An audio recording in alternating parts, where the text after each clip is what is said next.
to younger generations. I don't think any single app is going to be the thing that disrupts. I think people are the disruptors. How people get ideas about what to invest in has become increasingly entwined with social media. And as social media companies govern more and more of our lives, the fact that now they're tied in more intimately to people's wallets is something that we might want to understand better. Usually what disruption, I think, means is technology comes in, whether it's blogs to the newspapers or online retailing to brick and mortar. They come in and they're in the same business, but they just do it in such a gigantic cost savings that it causes everybody to switch. Well, that's the risk that happens here, is that it's so much cheaper to just manage your own money. We're not there yet, but costs and conveniences are moving in that direction. So I'd say, Wall Street, you haven't been disrupted yet, but you could be in the coming years, and that the final chapter on this story hasn't been written.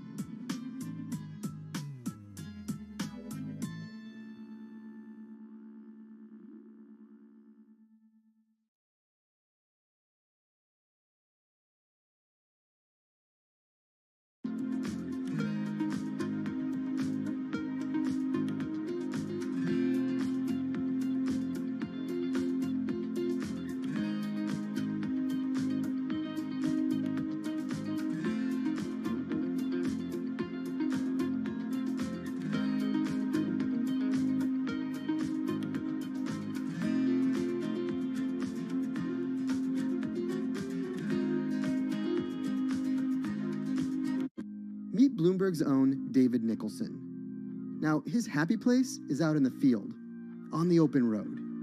But like the rest of the world lately, he's been working from home a lot more than he's used to.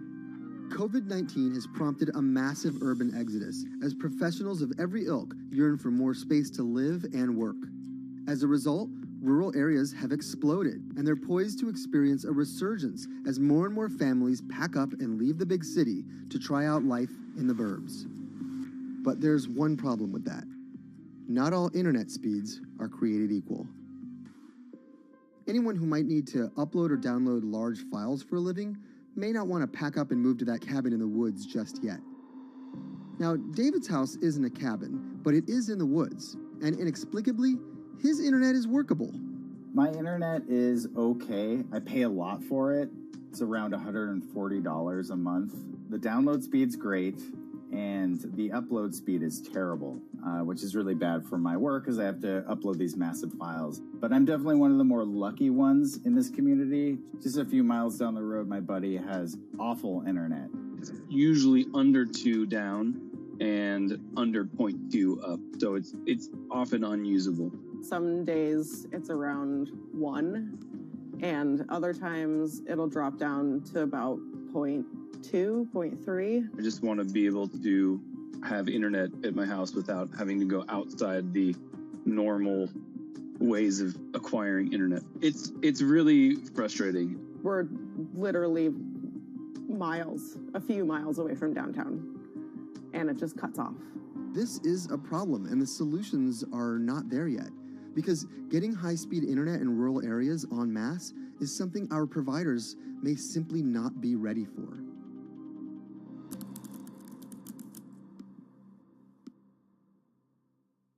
If your internet service doesn't have fast download and upload speeds, then you don't have high-speed harmony. You have. Americans on average pay about $70 a month for internet at home. But in rural areas, it could cost a lot more for a lot less service. So the pricing for a fixed wireless provider here can be something between $80 and $150 for about 25 megabits per second. However, gigabit service, which is 1,000 megabits per second and symmetrical, is running at about $119 a month or $130 a month. That's John Paul. He co-owns Spiral Fiber, an internet service provider here in Nevada County, California. And for the past 10 years, he's been trying to bring an affordable fiber optic network to town. It all started when he applied to be part of the pilot program for Google's fiber service. Across the country, civic boosters have been going to extremes, chanting, singing,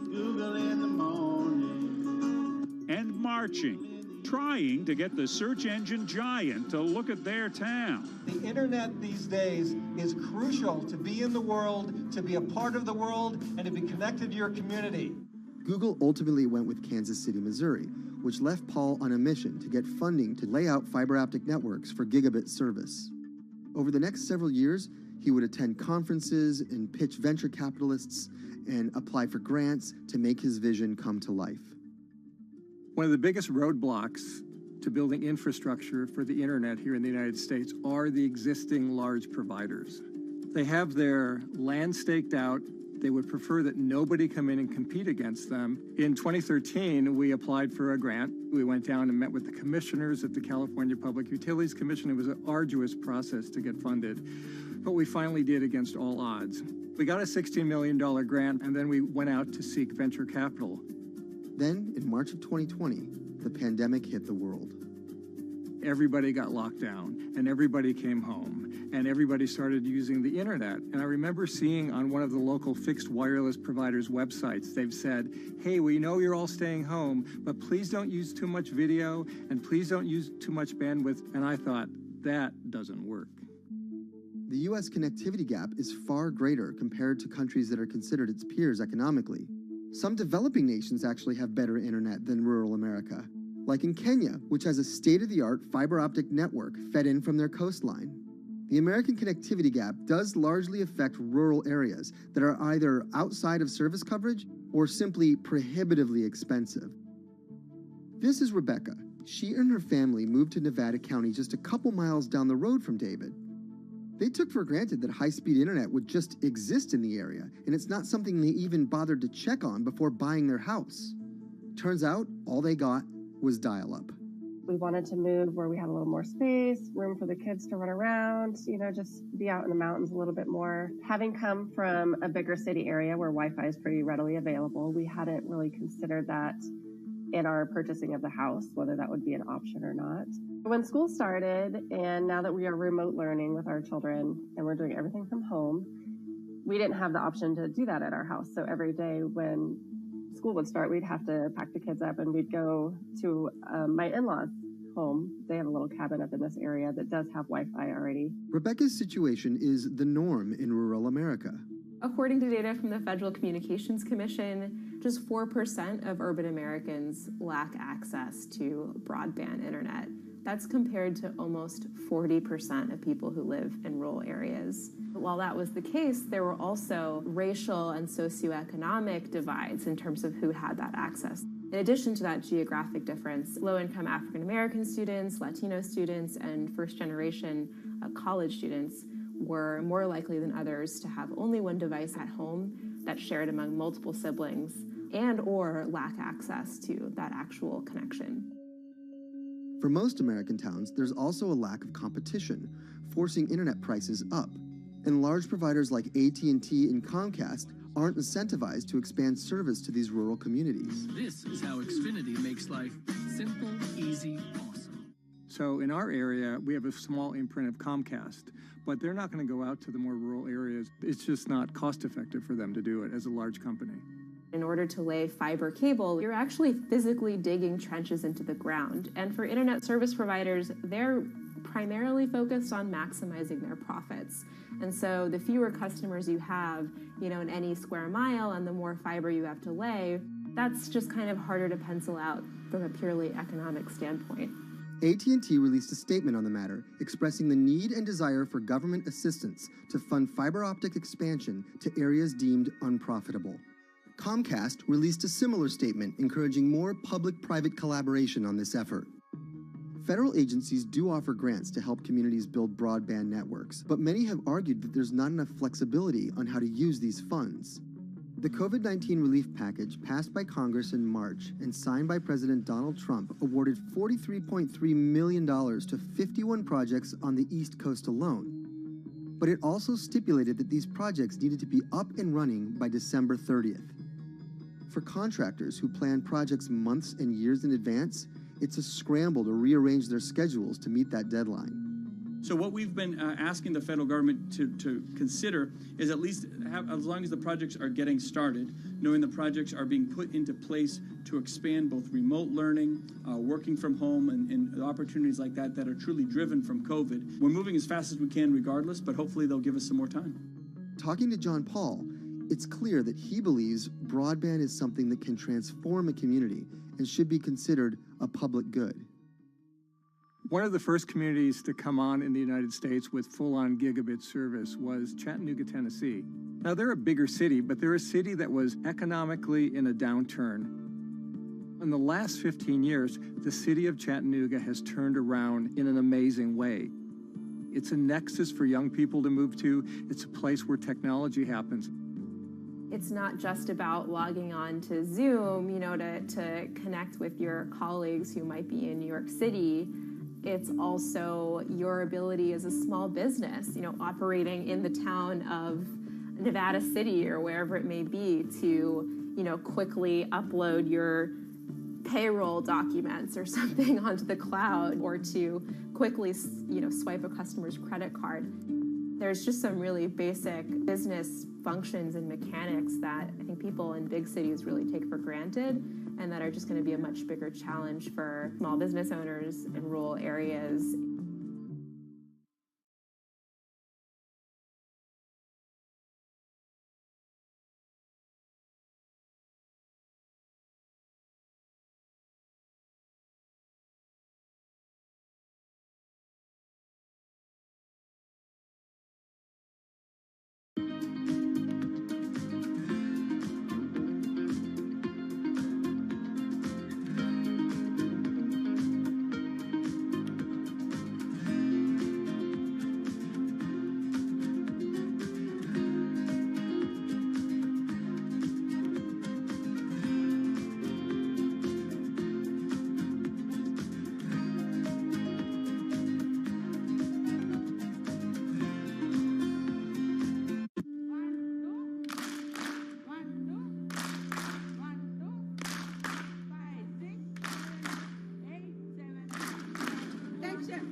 Historically, the marginalized people, you call them as untouchables or Dalits, they have been kept away from the center of the knowledge. Once you are born into a caste, it is very difficult for you to grow beyond that. You are stuck in that identity.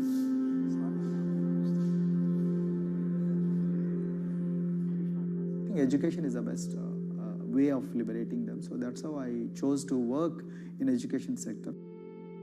The kind of education that we are giving to the marginalized people is going to change not just the fate of these communities in Telangana, but it is going to be the source of inspiration, source of hope for all the marginalized in this country.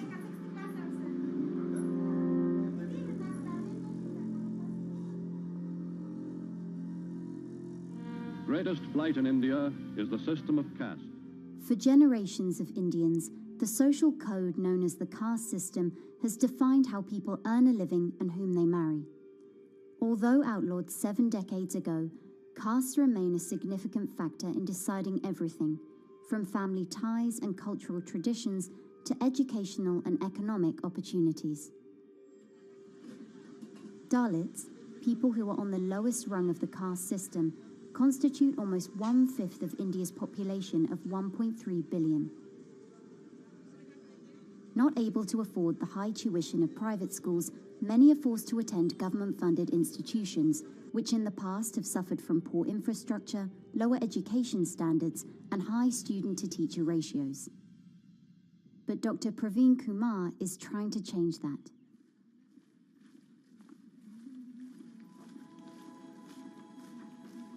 I am currently working as head of Telangana Social Welfare Residential Schools. So totally above 400 schools I manage. These are all residential schools for the students who are historically marginalized but talented and then poor. Of them, 60% are girls and then 40% are boys, because girls are more marginalized among the marginalized. Their voices are always suppressed.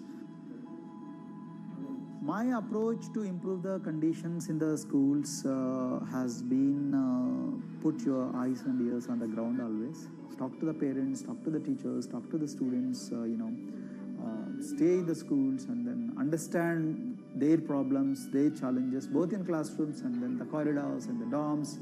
Then go to the dining halls and see what kind of food they are eating, and then go to their homes and then what kind of food they are getting and what kind of challenges the parents have. Very good. 9th class. One of the important changes that I brought in after I took over was to complete the transformation of mother tongue to English medium, because English medium, as I said, English is the language of emancipation. A language that connects you to the whole body of knowledge in the world. So we had to train a lot of teachers. Refer to the dictionary also, okay, and find out the new meanings. As well as describe about. Hey, Richita, how are you? Hi, Sindhu. Fine, thank you. And how about you? I'm fine too. It's been a long time. Identity is extremely important. There is a scientific evidence to prove that your sense of identity is extremely crucial to your growth as a successful human being in your life. If you accept an identity which is very humiliating, which reminds you of very painful past, I think that identity will not help you to grow. I'm not saying that you should forget your past. I'm not saying that, but that should not be in the bubble in which you must live always.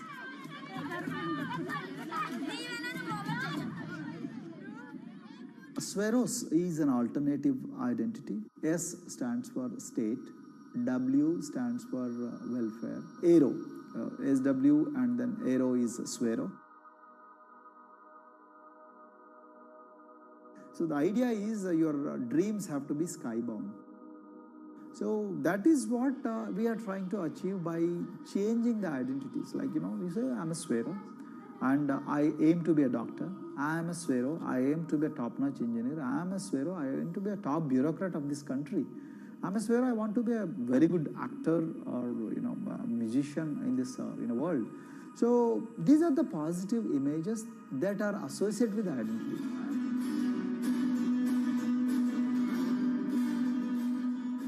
Just to give an example to you, in 2012, in our institution, we used to produce about 6 doctors per year. But because of our, this self-liberating ideology of Sveroism, we have, this year, we have produced about 189 doctors. This is phenomenal for any poorest of the poor people. You know how difficult it is to get into medical colleges in this country. So, but today, because of this ideology, the students have been able to achieve this, feat. Pujita has been a farm laborer, and her parents themselves are agricultural laborers. And then this girl used to sell vegetables, but thanks to the residential education institutions, she came to the Gaulidoddi campus, and then she toiled very hard for 1 year, despite many problems. And today, I'm so happy to share with you that she has joined one of the prestigious medical colleges in the state of Telangana, Usmania Medical College, and then in future, she hopes to be a gynecologist. So this is the journey our children are hoping for. Similarly, the Mount Everest expedition.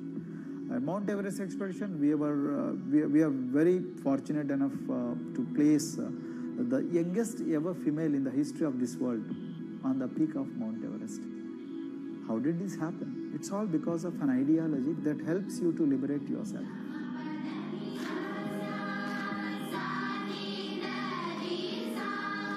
We brought a lot of extracurricular activities and most of them got institutionalized now. So for example, music. Similarly, the games. We have so many coaching academy. We have boxing academy, we have wrestling academy, we have handball academy. So we have, kabaddi, the traditional Indian sport.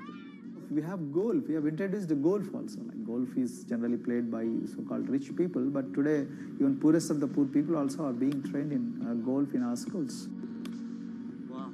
So our intention has been to give all 360 degrees, type of opportunities to the students so that, whoever is interested in whatever activity, they can go and then do it.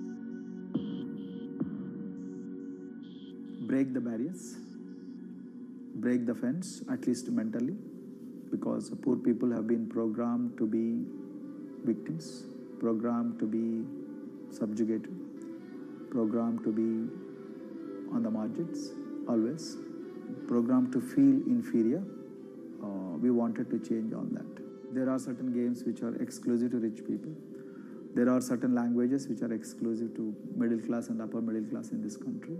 To put it in one word, the sole aim of introducing all these co-curricular activities is to break the stereotypes which are recklessly imposed on these people. Their stereotypes Dr. Kumar knows all too well. Born a Dalit, his grandparents were labourers and access to the village well was restricted. Dr. Kumar credits his parents' belief in the power of education with helping him realise his aspirations. He went on to join the Indian Police Service, attended Harvard University, and then began pursuing educational reforms back home. I attribute whatever I am today, it's to my mother primarily. They educated me in the village, although there were no good schools. So then I stayed in social welfare hostels, the hostels which are managed by government for the poorest of the poor kids. I passed with reasonably good grades. Then I went to university and then I faced worst form of discrimination in the universities. Like there were, in those days I'm talking about, so the bathrooms and the toilets were exclusively meant for scheduled castes and scheduled tribes. We used to fight discrimination on one hand and then again, try to excel in academics, day in and day out. So that's how I came to education, because I deeply believe that education is the only important weapon that can really, place the poorest of the poor people from a very victimhood orbit to a prosperous orbit. I think in future, this is going to be a game changer for the marginalized in this country.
If you look at a thermal image of a city and then compare that to a map of vegetation, you'll find that where there's greenery, the temperature is lower.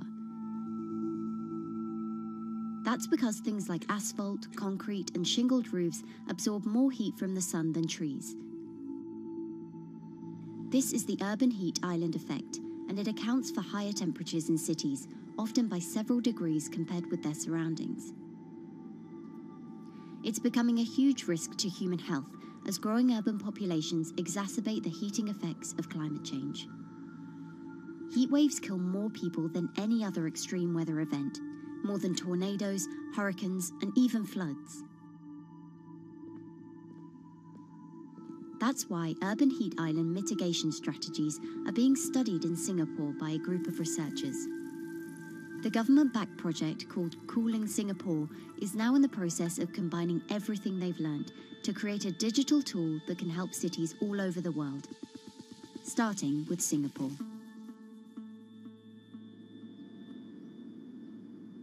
In Singapore, close to the equator, temperatures regularly rise above 32 degrees Celsius or 90 degrees Fahrenheit. And the city structures only make it worse. And that is also the case for Singapore, which is basically a concrete jungle, more urbanized, more developed city. And even in Singapore, what you have is a situation whereby there's a temperature difference of 7 degrees Celsius between the more urbanized and the more rural areas. The government has taken drastic steps to keep temperatures down.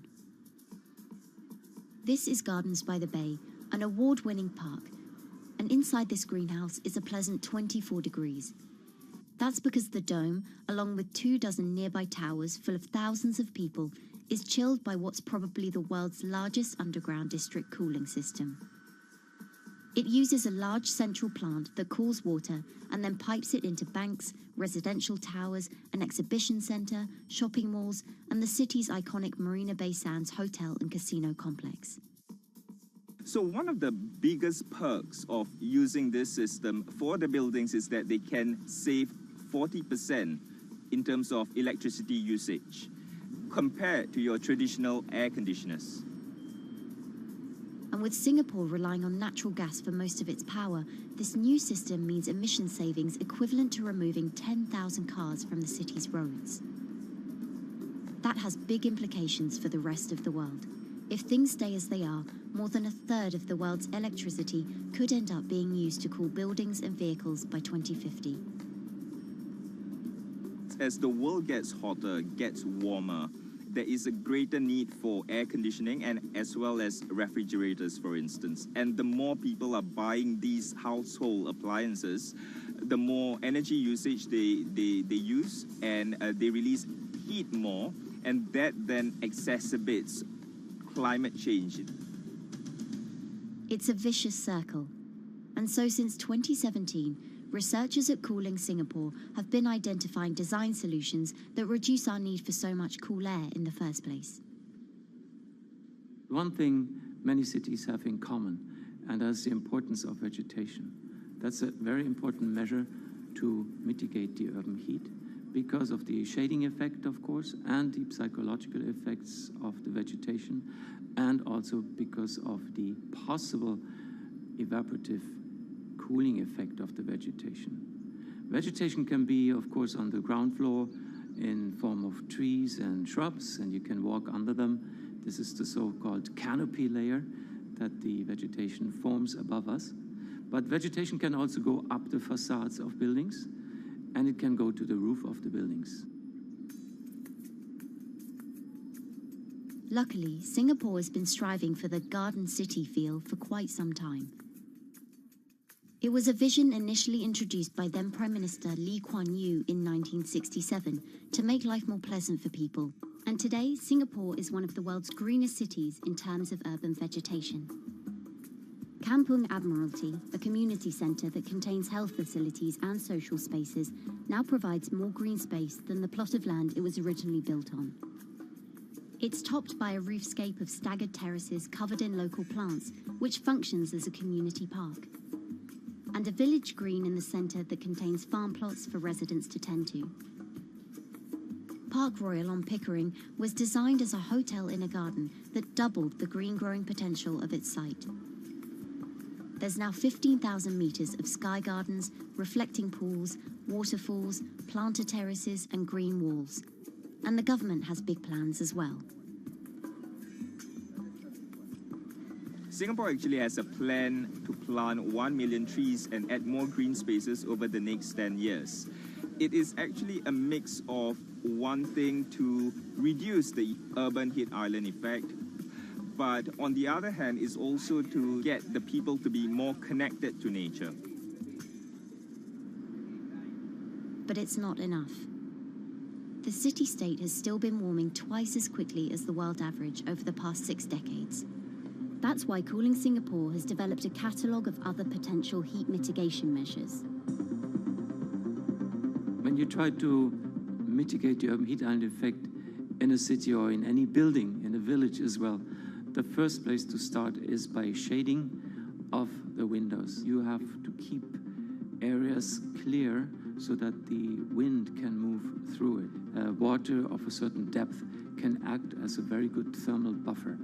If you have to construct heavy buildings such as high-rises, at least you can make the surface, the facade, less heavy, and you can protect it from direct sun penetration. We have to make sure that no combustion engines will be in the city in the middle, in the medium to long-term range.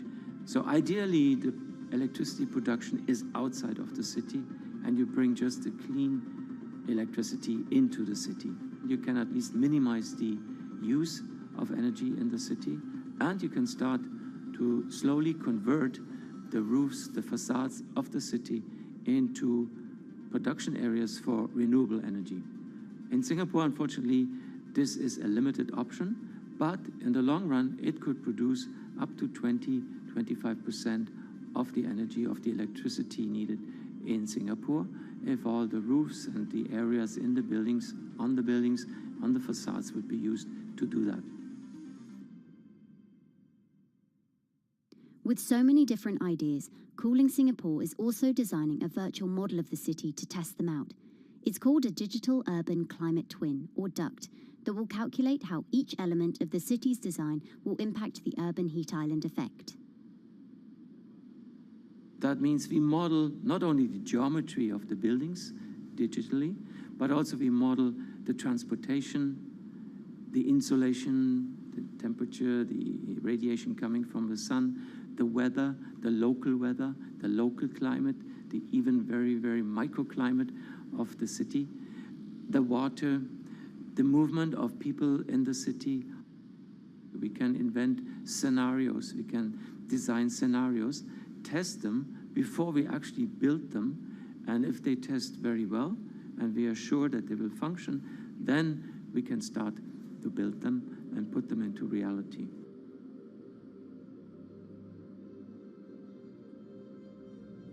Singapore will be using this new tool to figure out which actions it should take next. And the model can be applied to any city, whether it needs to keep heat out or keep heat in, which will ultimately save energy, slow climate change, and improve our quality of life. So this is something that Singapore will be able to export, maybe even together with its city development systems that it already has. Singapore is one of the very few cities in the world that really combine this scientific approach with a very well-established urban redesign and urban design approach. Through its agencies and the combination of its agencies, it has achieved a lot in the past. If it keeps following the scientific path and the combination with the other knowledge in the city already, we think that it will be a very comfortable and very livable city in the future, even more than today.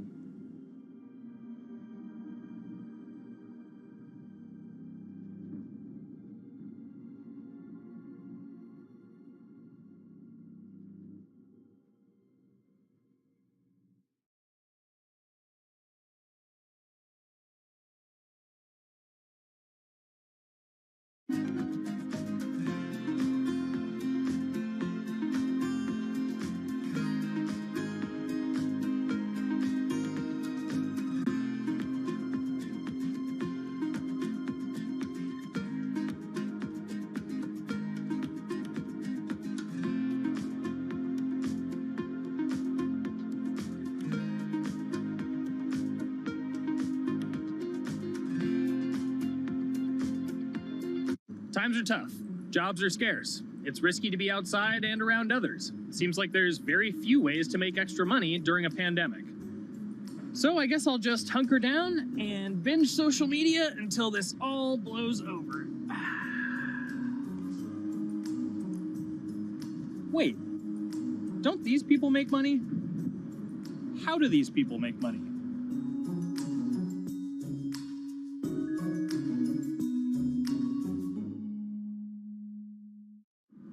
Streamers, YouTubers, Twitch stars. How do they make money? Is it a lot? Is it a lot of work? I know, I gotta ask somebody in the biz, and I got just the guy. Austin John Plays. This is your full-time job now, right? As of November of last year, yes. This was always just kind of like a side thing. Like, any money that I made from doing my videos and whatever else, I never touched that because I didn't really think of that as being like real money. And then it started coming in more and more. And then it was like I hit my first day that I broke $1,000 and I was like, this is actually going to be money. How did the YouTube channel come to be? When the game Pokemon Sun and Moon came out for the 3DS, there was like things that I learned about the game, and then I wanted to just share that information with people. And at the time, I didn't have any way to capture a screen or anything, so I found like generic footage, and I kind of put it all together with so much editing. And that video got 6 views. And then 2 days later, I made another one, and that one got 12 views. And then I just started pumping out more and more content, and people were like, this guy knows what he's talking about. It really just started building on top of itself, and then it was like, my channel really focuses on tips and tricks. So I play a straight 18 hours, and I'll finish the game or get to about the 40-hour mark, and then I'll make my first video. While I'm going through, I have a giant notepad and just scribbles everywhere, and I make these notes of like the things that stumped me, so I know the things that may stump other people. What do you need to think about if you're building your YouTube channel? 1, you need to do something that you're passionate about. Not that you like, not that you think you're gonna make money on, something you're passionate about. The other thing is something that other people are passionate about. It holds a special place to them. And third is, it needs to be something that people are gonna seek out information on. In order to enter into the marketplace, you either need to be better than everyone else, you either need to be faster than everyone else, or you need to be more accessible than everyone else. And you can't be more accessible because it's already on the platform. Granted, if you understand how the algorithm works, which is very similar to Google Analytics, then yeah, you can have a little bit of a head start. But if you're not doing it faster, and if you're not doing it better than everyone else, then why should anyone watch your channel? So my income as a YouTuber kind of breaks down to 3 different ways. 1, which is the bulk of it, which is ad revenue. Whenever you go and you watch a video and then there's an ad and then you wait 5 seconds and you hit the bottom right corner and then you go on to the next video, or a non-skippable ad, or the video starts immediately, you get the little banner ad at the bottom, or if you scroll down from the video, the first thing that shows there is an ad. Those are the 4 different types of ads that can appear on every single YouTube video. And all of them pay a certain amount. It varies on lots of things, like the country of the person who posts it, the country of the person who watches it, the time of year, where you are in the quarter, if there's anything going on with a reduction in ad revenue. Like, great example, COVID-19, companies weren't spending as much on advertising. So because of that, CPM went down. CPM stands for click per thousand. I'm using the Roman numeral for 1,000. And that means that for every 1,000 views, you get a certain amount of money. Now, on low ads, when I first started off, my CPM was 30 cents. So every 1,000 views, I made 30 cents. But then once I signed with an MCN and I started making more quality content and more engaging content, some of my better videos and certain times of the year, I can see CPMs as high as $12 to $14. And there's a big fluctuation between, you know, if I post a video when there's no ads being spent, like January and February, that's the reason a lot of your favorite YouTubers and also TV shows don't post new videos in that time of year because ad rates are down. Why are they going to make content then? Instead, you're recording and you're bulking up for when ad revenue is higher. The second way that a YouTuber makes income is support, crowdfunding, things like that. When I first started off, Patreon was really the only option, but then they started rolling out supporters and members for YouTube channels. So whenever I have a live stream, you can click a button and then you can become a member, and then you get special icons next to your name. I believe they're called badges, or on any video, you can hit the join button and that helps support the channel. And then the third aspect of that would be merch. And for me, my merch has been somewhat basic. In fact, I'm wearing one of my t-shirts from last year right now. You have to endure the times that your first video gets 6 views, that you posted on Reddit and they say, shut up, and then an auto mod bans you. You have to go through that, because until you go through that and you discover why you're doing it, you're not doing it for other people, you're doing it for yourself. If you're not loving what you do, then it's not worth it. Huh. So make a channel about something that I'm passionate about. Oh, sweet. I guess I can make the channel about that.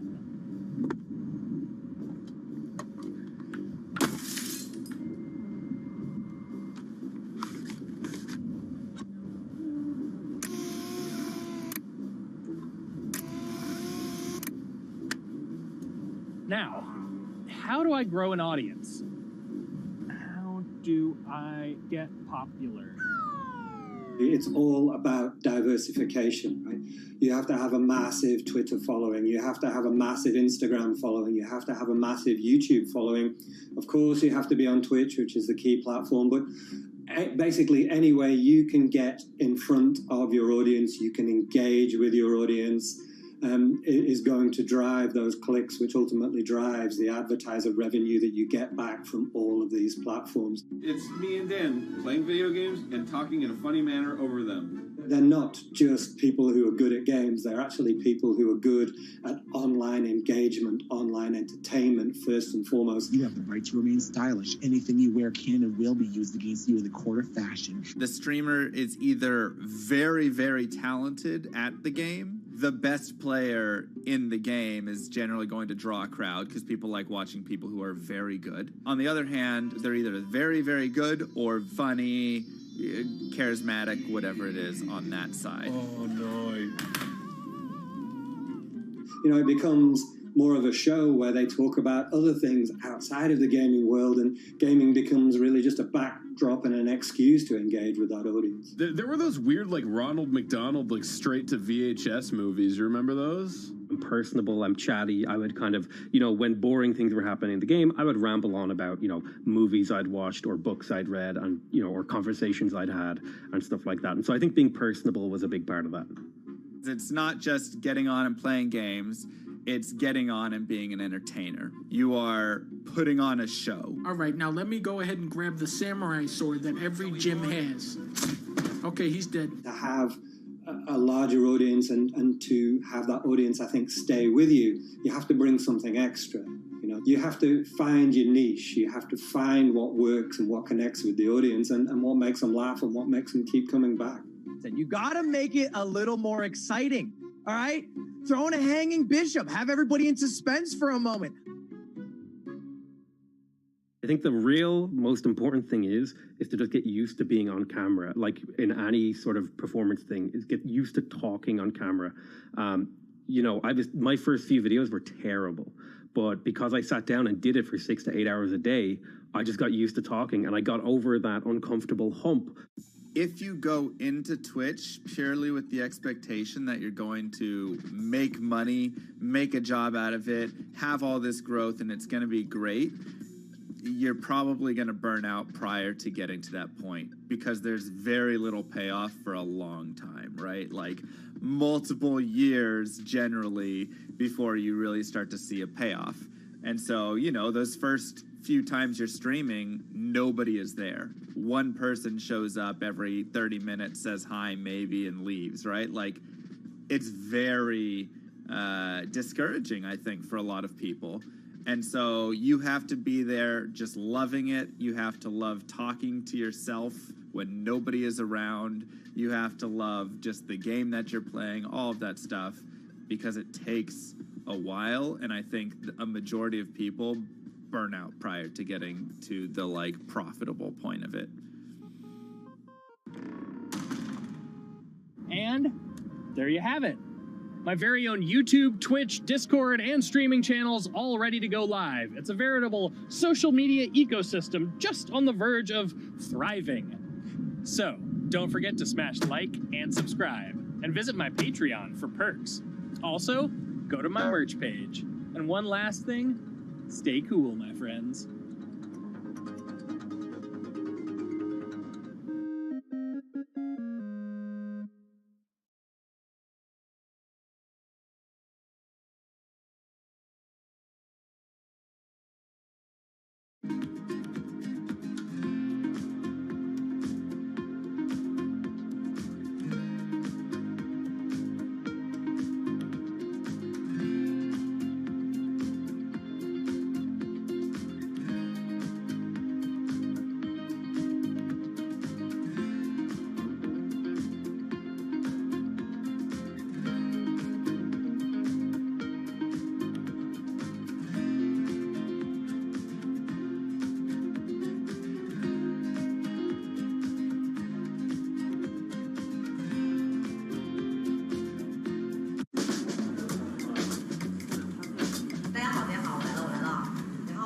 This is live stream shopping, one of the hottest trends in China. Every night, tens of millions of people watch live shows hosted by influencers like Via and buy the products they recommend. On e-commerce and social apps like Taobao and Douyin, the sister app of TikTok. 我觉得已经改变了大家的购物的方式。其实各种各样的产品，哪怕你不买，你也可以来看。当然，你看了，你就有可能会买。It's not about, only shopping. It's about the experience. It's about having fun. You got to see 3D. You got to see in some kind of action. It's almost like a theater act. The internet craze has taken over China. By the end of 2020, the country had almost 400 million live stream shopping users. China's live stream e-commerce market has also grown dramatically, with an estimated value of $161 billion in 2020. It's becoming popular outside China as well. So, is live streaming the future of shopping?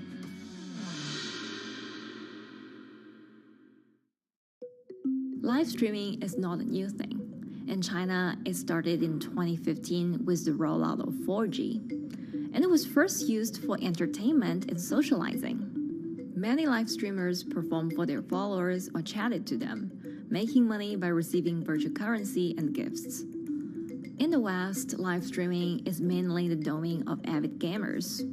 In China, it's broken into e-commerce.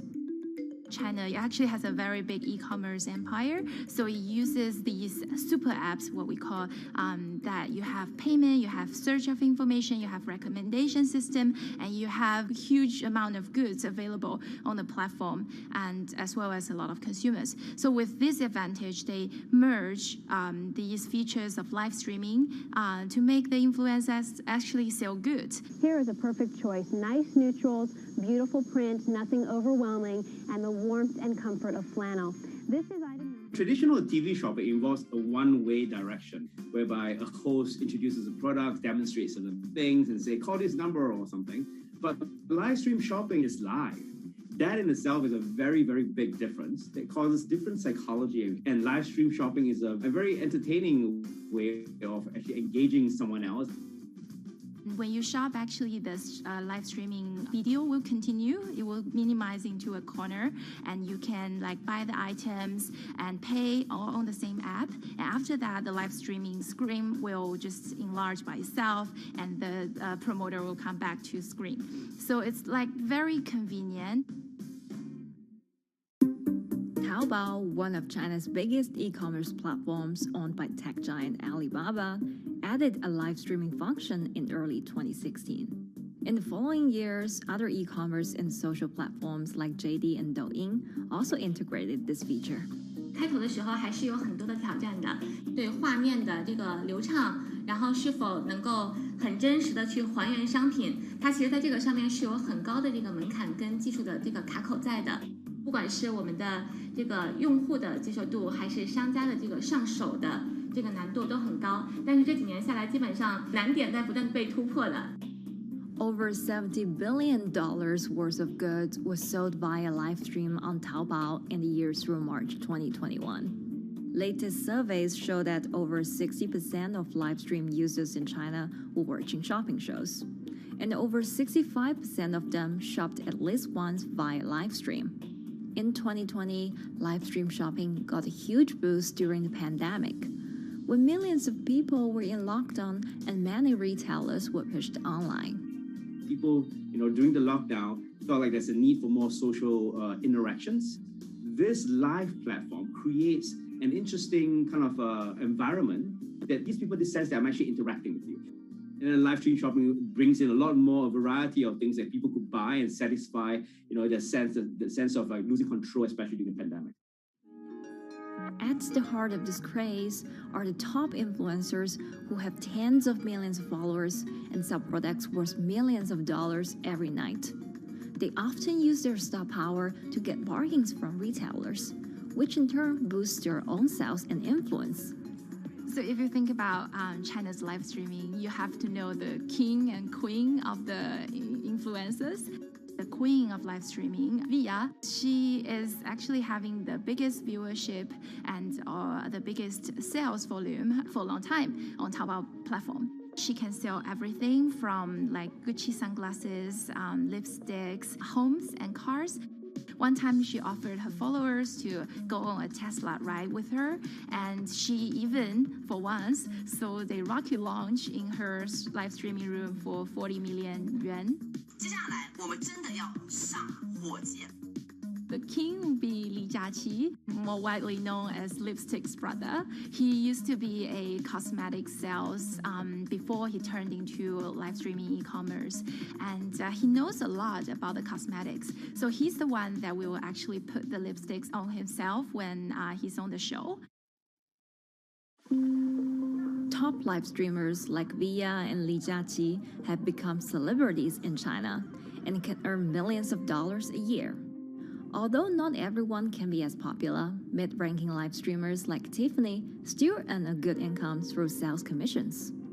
如果说单从收入方面来讲的话，那主播的收入是比普通的工作要高很多。但是呢，主播这个工作时刻对身体，包括对精神都有很大的一个考验的。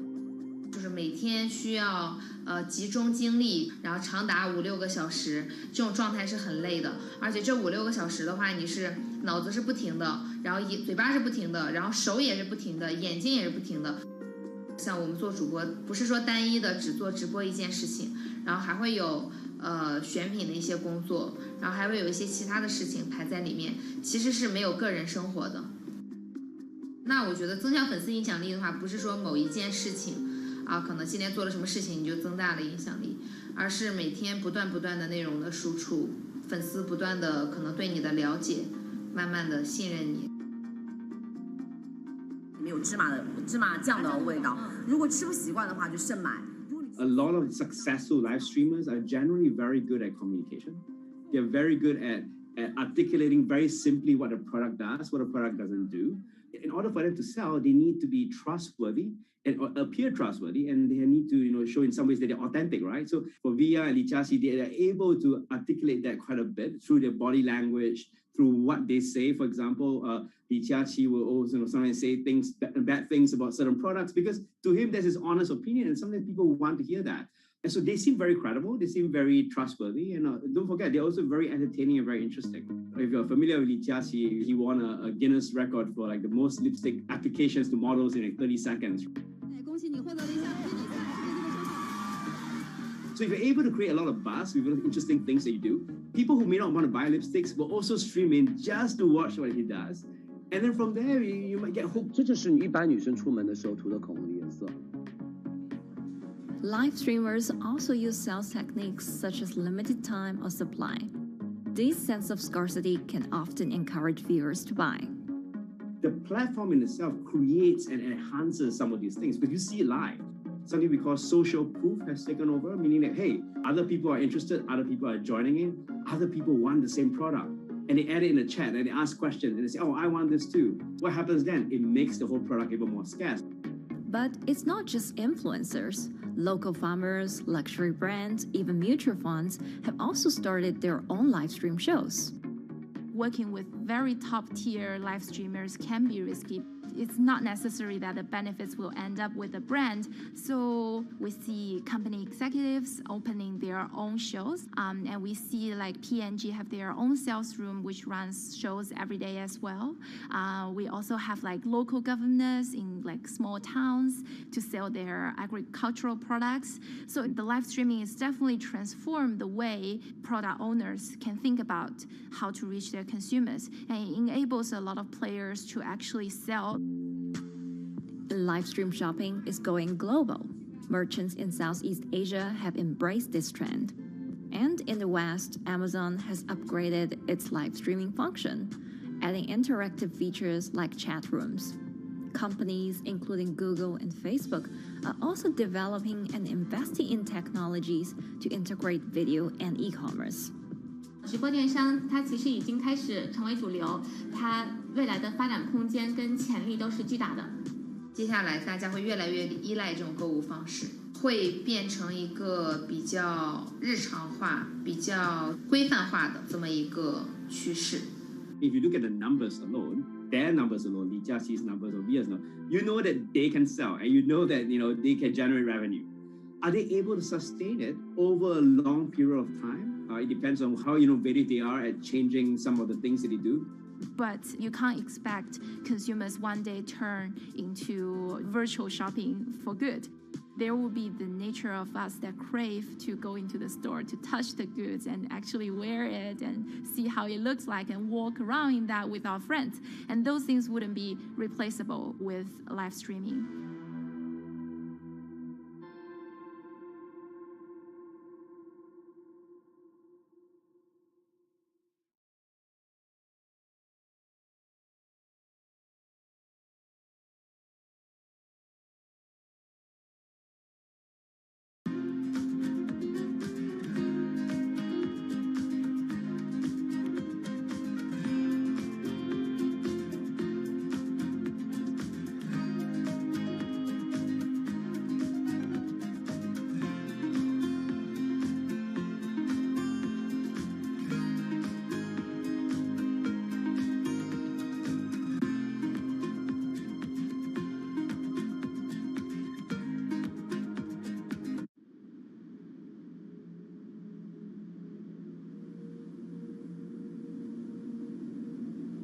You could imagine that the oceans are actually the largest battery. We're storing huge amounts of energy in the oceans. The wave motion can be very deep. It can extend down several hundred meters. And once it gets to the near shore, from about 50 meters, the whole water column is moving backwards and forwards. As we search for ways to reduce our reliance on fossil fuels, some are looking to a largely untapped potential source of renewable energy. In theory, waves off the coast of the United States alone could generate over 2 trillion kilowatt hours of electricity a year, enough to power more than half of the country. Waves intensify and subside not as quickly as the wind, and that means that it can produce a smoother power generation curve. One of the potential advantages of wave energy is that it could act as a complementary source of power compared to other renewables on the grid if it were to be scaled up to commercial scale.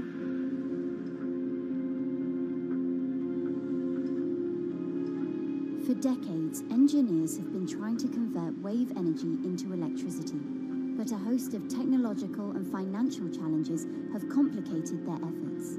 In the years from around 2006 to 2015, there were a spate of bankruptcies in the sector, and this was largely because of a lack of kind of continuous proven projects out at sea with reliable electricity generation. Since then, companies have been trying to develop the technologies at a steadier pace and with a smaller cash burn. But the same questions remain. Can companies develop devices and technologies that actually work? Is wave energy just a novelty or something that can become a major renewable energy source?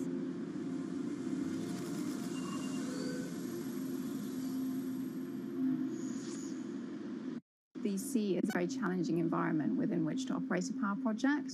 So seawater is corrosive and conditions are very rough. So this means that power projects don't have a very long lifetime, and it increases operating and maintenance costs.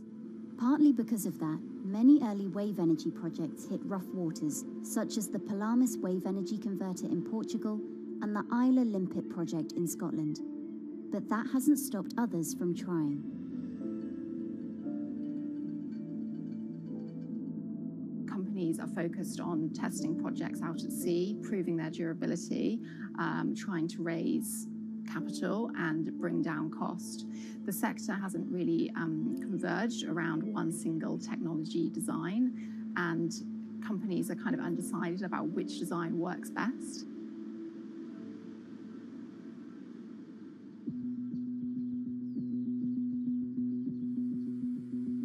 Finland-based AW Energy is a veteran in the sector. The first proof of concept of the company's device was made in the 90s after diver Rauno Koivusaari observed the strong back-and-forth movement of a hatch cover in a shipwreck in the Baltic Sea. The waves are generated far from the coastline, so the wind blows on the surface of the water, causing the water particles to rotate. And that rotation extends deep down below the surface. And the waves can be very long. They can be several hundred meters long.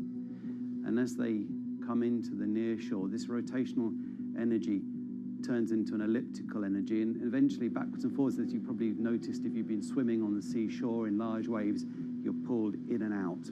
That's the energy that we're extracting. There's a sweet spot where we deploy, so around 10 to 15 meters of water depth. That's where there's still strong wave energy coming in. After years of research, prototyping and testing, the company has deployed Wave Roller, a 350 kilowatt device in the waters off Portugal. Wave Roller has an 18-meter wide and 10-meter high steel panel fixed to the seabed via a floatable foundation. The panel moves back and forth with the waves, capturing the energy. It's submerged in the depth of 15 meters, so it's protected from the extreme waves. We generate electricity by capturing the movement with hydraulic circuitry in a machine room underneath the surface. That hydraulic energy we turn to electricity with hydraulic accumulators and hydraulic motors, and also a generator. The Wave Roller has survived large waves at sea for over a year and delivered electricity via an underwater cable to the grid in Portugal. Meanwhile, the company has won a €2.5 million grant to work on an upgraded version of the Wave Roller, aiming to increase the electricity generation capacity to 1 megawatt. The upscaled device would have a bigger panel, 2 power takeoff units, and improved software to control the energy production. We have taken into use a wave prediction algorithm that kind of tells us what kind of waves are coming in to our device. That gives us few seconds to prepare for capturing more energy, and the difference in that is significant. Our future plans are to deliver technology around the world. So I'm hoping we can be working on delivering technology to projects in Asia and also in the American continent as well.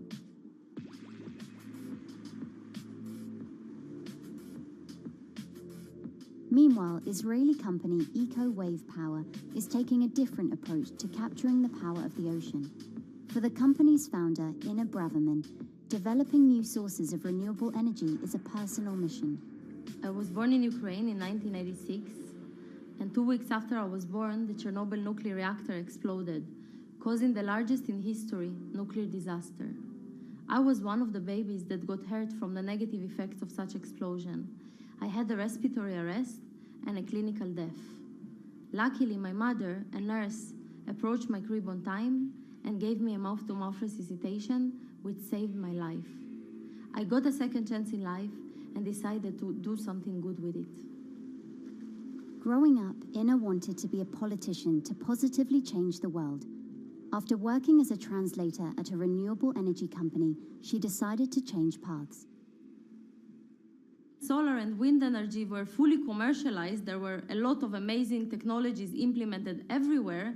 I saw that wave energy, although it's an immense source of electricity, the biggest companies in the world are trying to develop wave energy with no success.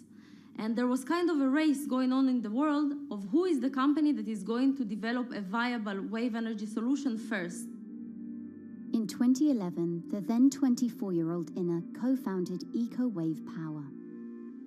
Instead of installing devices offshore, the company's devices are attached to existing breakwaters, jetties, and piers.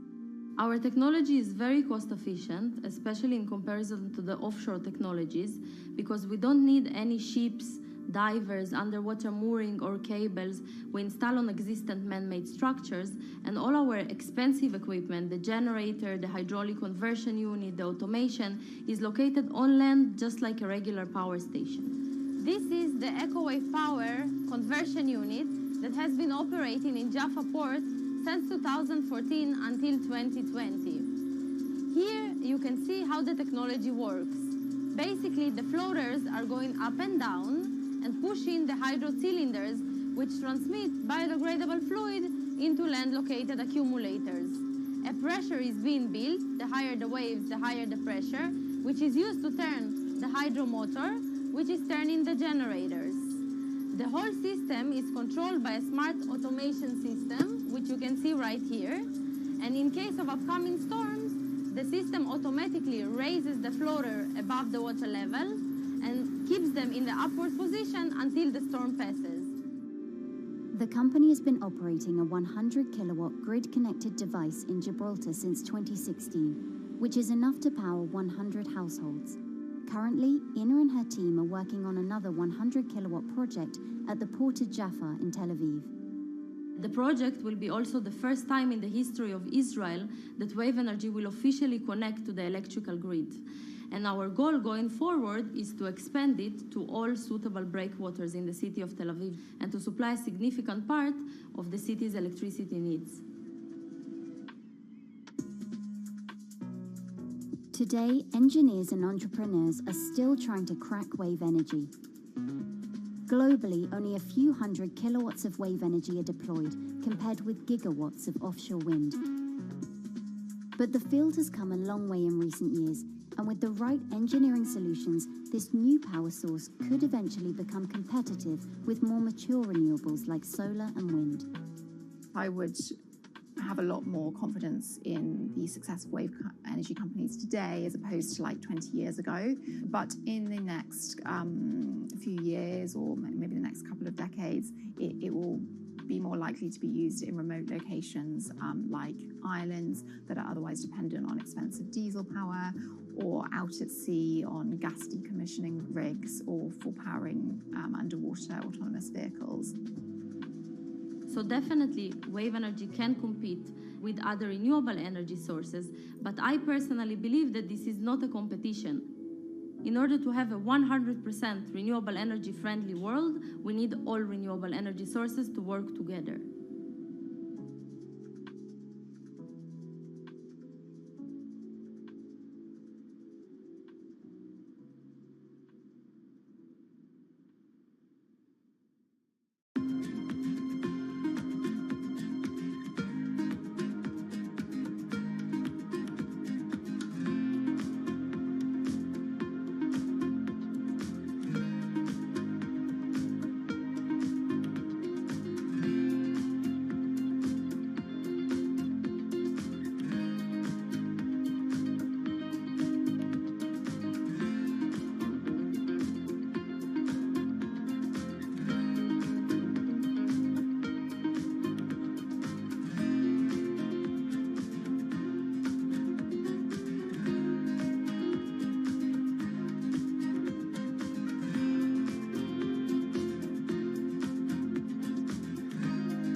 Who are all these people from? Who are all these people from?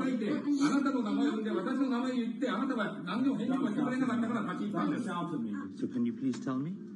I'm not going to... please wait. You know, I've covered a lot of companies. I've covered a lot of Machiavellian companies where, you know, people play rough. I don't think I've ever seen anything on the scale of Nissan. He is making you, but you act from this side. I mean, it's corrupt. The system is...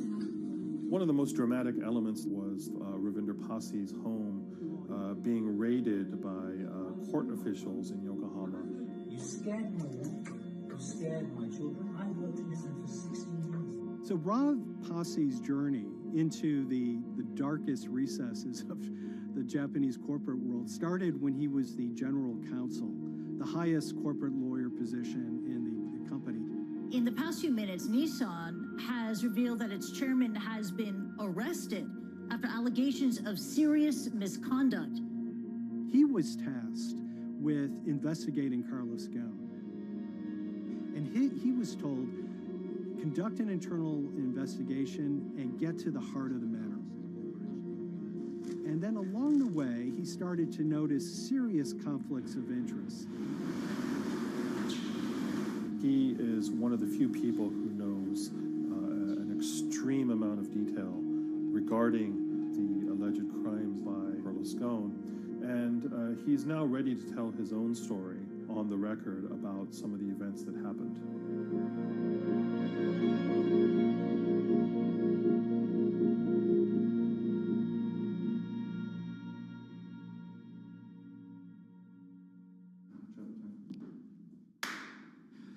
My name is Ravinder Passy. I'm the former Global General Counsel of Nissan Motor Co. Limited. And you could say, yes, I had a front row seat in terms of what was going on.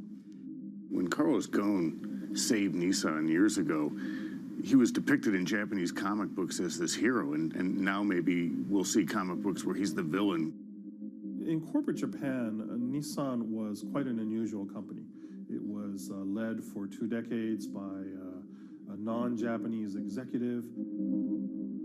Well, Carlos Ghosn was a hero in the Japanese business world. If you had a global business celebrity in Japan and worldwide, it was definitely Carlos Ghosn. In a country with few foreigners at the top, he stood out. But over the years, he saved Nissan from bankruptcy, allied with Renault and Mitsubishi, and turned the alliance into one of the most competitive in the world. Yet as the years went on, I think his ambitions changed a little bit. He started thinking about legacy plays, and one of them was to really tighten the alliance between Renault and Japan. And unbeknownst to him, there was a contingent of senior Nissan executives that were really felt threatened by that move. They really thought that they would lose complete control of the car company, and even in the government, there was probably a little bit of anxiety about a national champion in the auto industry falling under full-blown foreign control. Carlos Ghosn was an auto industry leader, respected by many in Japan. Now he's in jail. The arrest of Carlos Ghosn came completely out of the blue. This was in November of 2018. He was coming to Japan on Nissan's corporate jet for a regular executive meeting, and he was met on the tarmac by Japanese authorities who whisked him away to jail and charged him with financial misconduct crimes. So what happened was that a power struggle ensued inside the company, and somewhere along the way, it was criminalized. By that I mean that there were allegations leveled at Carlos Ghosn about the way he reported his pay to Japanese authorities, the way he handled money inside the company, that in other contexts might have been a board action, might have been handled internally. A number of executives at Nissan decided to take this difference and take it over to the Tokyo prosecutor's office, and that unleashed a chain of events that would shake the entire auto industry. So after Carlos Ghosn was arrested, Nissan launched an internal investigation into the events that led up to his arrest.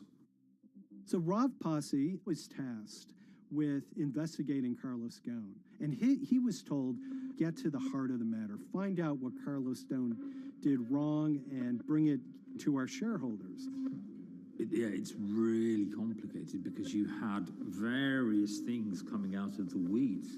2018 investigation has started, and we become aware of matters in terms of conflicts, actions by certain individuals that cause some concern because things might not quite be what they seem. So in our story, we really took a close look at Harinada and his role in Carlos Ghosn's downfall.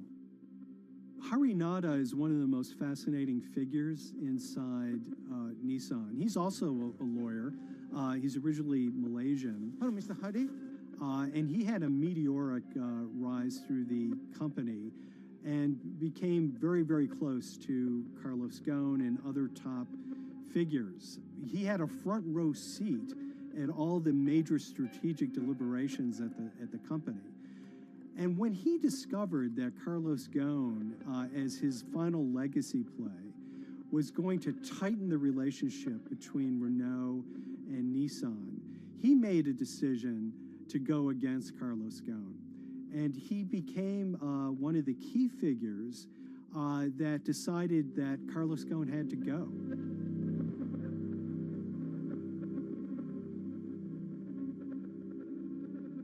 Harinada was somebody who actually recruited me into the company, so I have a long-standing relationship with him, or did have a long-standing relationship with him. For many, many years, he was a mentor.